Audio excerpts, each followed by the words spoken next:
I mean, if you want to cheers right now, it's fine. I mean, we've just now started this. Hi, welcome. Here we are again. It is another Friday. Oh my, I always forget which way I have to tilt that camera. I guess it's... Am I upside down? No, you're fine. I got to worry about my own camera. I got to worry about how I look. No. I was telling you. So, I'm sitting here with Mo and Charles from Viewpoint Brewing in Del Mar. All week we've been drinking beer with them. I've been getting great stories. This is probably one of my favorite new breweries of the last 5 years. And I can say that because you guys have been around for 5 years. They just celebrated their anniversary in June or July. July. And unfortunately, since I don't leave my bubble very often in East County, San Diego, I had not got to try some of their beers.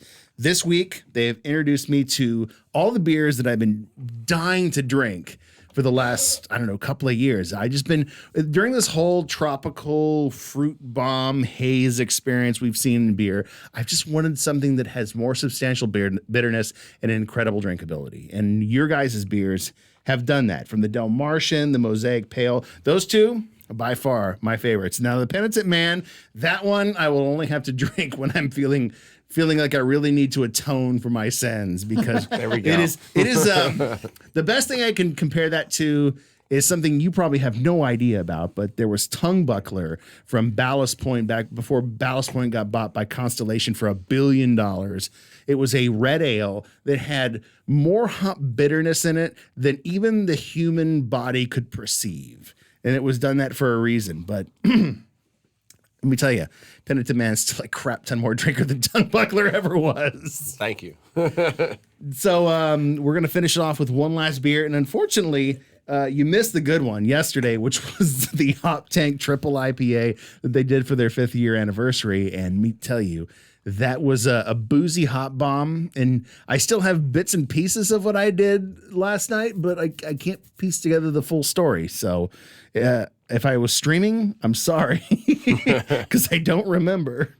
Let's get into our last beer as things have started to close in on us. We're going to go live on the radio here in a second, and we're going to be drinking a tart. And I'm going to ask you specifically why you saved the tart for Friday. So you ready? I'm ready. Let's do it. Okay, here we go.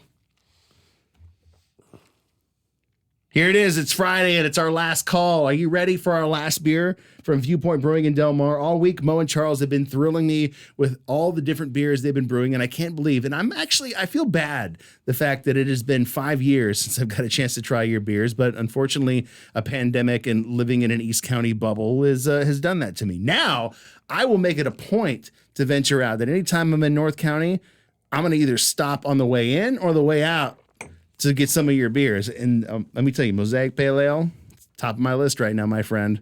You're killing it with that. Thank you. What are we ending with on a Friday? So yeah, we're gonna end with our Bohemian Raspberry. About 35 pounds per barrel of nice fresh raspberries in there. And it's one of our first tarts that we've done. We did a Berliner Weiss before, but this is a true tart wheat. We use a new yeast strain from Berkeley Yeast where it sours in the fermenter, then finishes out. So you don't have as much control over the acidity level, but we're pretty happy with how it came out. Is this technically a kettle sour? No. So it's the extreme opposite of that. We don't have to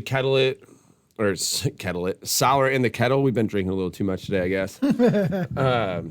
So it sours in the fermenter, and then it just finishes like a normal beer. So it's pretty cool. So that's almost like traditional barrel sours if you're souring in the fermenter. Is there anybody else who's doing that? The only other people I know of that have used this yeast strain is Helia Brewing. They're the ones who actually introduced it to us. Very glad that they did. Saved us some time in production schedule and made it a lot easier for us to make some tarts. I will say this gives it a complete different complexity, and I can see why you saved this for a Friday, because I was expecting the typical lacto tart beer to come out of any kettle sour that happens in San Diego. This is smoother. It's almost like a, if I could define it in terms of beerology, it is, yeah, I just made that up. I like that.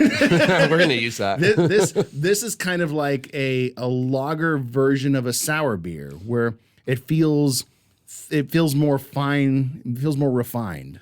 Rounded out. Yeah. Like my big thing with this beer, which I got really excited about excited about is that usually with kettle sours, they tend to be a little bit more one-dimensional. When you do sour things in barrels, you get a lot of complexity and flavor. So this yeast strain that we're using is kind of hitting the middle mark, right in the middle.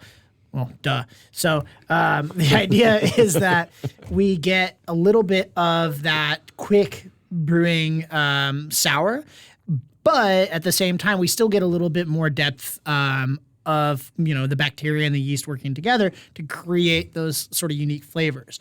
Because you're on the kettle sour side where you're trying to do it fast and quick, or you're on the barrel aged side where God help you a year. Good luck. We'll see you in 6 months. Yeah, maybe. exactly. So this is our happy median. This just feels like a really special beer. Is this something you do year round? Is this summer seasonal, or what's the availability on this? Because I mean, man. So like I said, it's one of the first ones we've done with this, and it's going to be something we're going to keep year round. We're definitely going to do more seasonal fruits and try and source locally and really utilize that. But this is something that we're thinking of putting in cans because it's a great introduction to a sour or tart beer for people. We've had numerous guests at our place say they don't enjoy sours. I was sitting there the other night with some friends.